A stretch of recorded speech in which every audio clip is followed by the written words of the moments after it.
Business owners in Tarpon Springs braced for Elsa's impact, but one day later, they're relieved things are better than expected. That's right. ABC Action News reporter Haley Bull returned to Tarpon Springs today, and she shows us the one upgrade that some people believe helped the area weather the storm.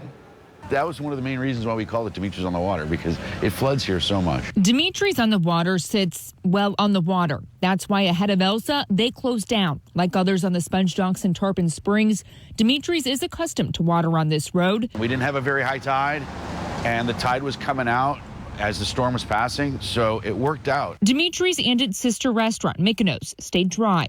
The city only closing some roads due to the high tidal water for part of the day. We were blessed. The drainage, the way it worked, it stopped the water from coming into the river. So what they did, the city did a lot of spending, a lot of work here down the sponge docks, and it worked. The city says tidal backflow devices installed in the sponge docks area worked well to keep back the majority of tidal flooding. The idea is to close storm drains to keep the tidal flow from getting to the road from the river.